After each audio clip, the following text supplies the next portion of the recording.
Nous sommes le 10 octobre 2025, la jungle crypto semble tranquille, les oiseaux chantent, le soleil brille, Junior vérifie son portefeuille, tout est vert. Soudain, le sol tremble. Une voix d'outre-tombe résonne dans la forêt. C'est le marché, mon ami. En 24 heures, 19 milliards de dollars, de feuilles vertes disparaissent. Pchit, c'est pire que la faillite de FTX. C'est plus violent que le crash du Covid. Et le plus effrayant, personne n'a enfreint la loi. C'est juste le système qui a craqué. Aujourd'hui, le calme est revenu. Mais mes indicateurs clignotent en rouge. Une chute historique du Bitcoin se prépare. Pas une petite correction, non, un vrai massacre. Pourquoi ? Parce que les singes n'ont rien appris et que de nouveaux prédateurs sont entrés dans l'arène.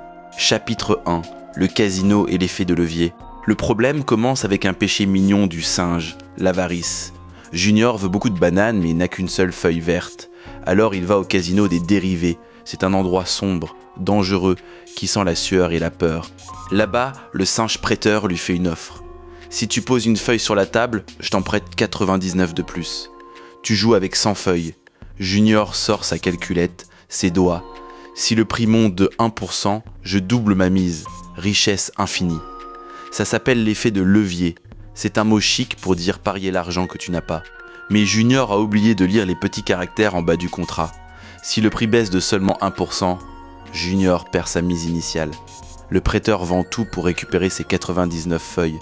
Junior repart à poil, ruine totale en une seconde. C'est ce qui s'est passé en octobre. Le grand chef Orange, Trump, a menacé de mettre des taxes. Le marché a eu peur, il a baissé un tout petit peu. Mais ce tout petit peu a déclenché une réaction en chaîne. Les singes endettés ont été liquidés. Leurs positions ont été vendues automatiquement. Cette vente a fait baisser le prix encore plus. Ce qui a liquidé d'autres singes, c'est un cercle vicieux. En 2025, les singes ont perdu 150 milliards dans ce petit jeu. Tu penses qu'ils ont compris la leçon ? Qu'ils sont devenus prudents ? Que nenni ? Le singe est têtu. Aujourd'hui, il y a 75 milliards de paris ouverts. C'est un record historique. La jungle est un baril de poudre trempé dans de l'essence. Il suffit que le singe fumeur éternue pour que tout explose. Chapitre 2. Les costards cravates paniquent. Mais cette fois, l'explosion sera différente. Parce qu'il y a des nouveaux invités à la fête. Pendant des années, le vieux sage disait « Attendez que les institutionnels arrivent. Quand BlackRock achètera, on ira sur la Lune. » Eh bien, les costards cravates sont arrivés.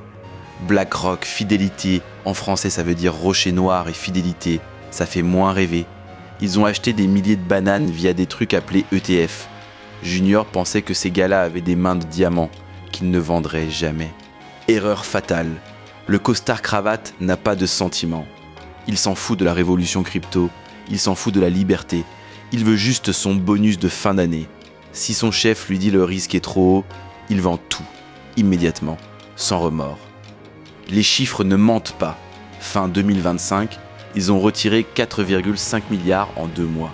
C'est la plus grande fuite de capitaux de l'histoire.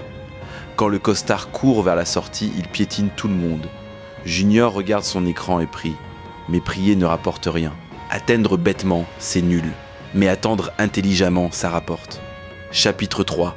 La mort de l'or numérique. Pourquoi les costards vendent-ils ? Parce qu'ils traitent le Bitcoin exactement comme une action de la tech. Regarde le graphique, la courbe du Bitcoin est devenue la photocopie de la courbe du Nasdaq. Si Google éternue, Bitcoin attrape une pneumonie. Si Wall Street a peur, Bitcoin tremble 2 fois plus fort.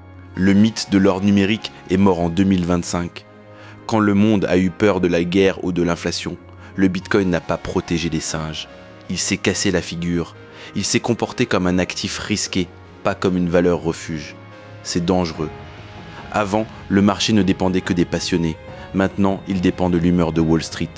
Chapitre 4. La bombe à retardement. Mais le plus gros danger vient d'un seul singe, Michael Saylor. Il dirige une boîte qui s'appelle MicroStrategy, maintenant juste Strategy. Avant, il faisait des logiciels ennuyeux pour des bureaux tristes. Puis Michael a eu une vision ou une hallucination. Il a transformé sa boîte en une gigantesque tirelire à Bitcoin. Aujourd'hui, il possède 670 000 Bitcoins. C'est une montagne plus haute que l'Everest. Quand le prix monte, tout le monde l'applaudit. Quel génie! Mais il y a un piège mortel. Pour acheter tout ça, Michael a emprunté des milliards. Son business de logiciel ne rapporte pas assez pour payer les intérêts.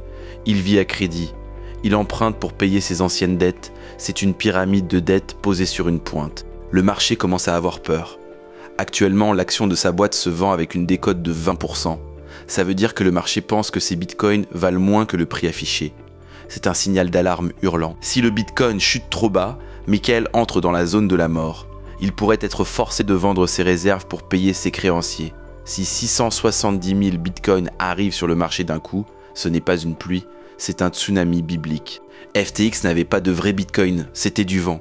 MicroStrategy a de vrais bitcoins. S'ils sont vendus de force, le prix retournera au noyau de la Terre. Les analystes disent la probabilité est faible, 10 ou 20%. Mais le risque existe. C'est une bombe nucléaire au milieu de la jungle. Et pendant que Michael tweet avec ses yeux laser, les fondations de sa tour tremblent. Conclusion, regarde la jungle avec les yeux ouverts, ami singe. Comprendre les cycles et la liquidité te protégera mieux que la foi aveugle. Le marché est une machine à transférer la richesse du singe impatient vers le singe patient. D'ailleurs, quand le marché s'effondre, l'argent ne disparaît pas. Il change juste de poche. Tu veux savoir dans quelle poche il va ? J'ai fait une enquête complète ici. Clique là avant qu'il ne soit trop tard. À tout de suite.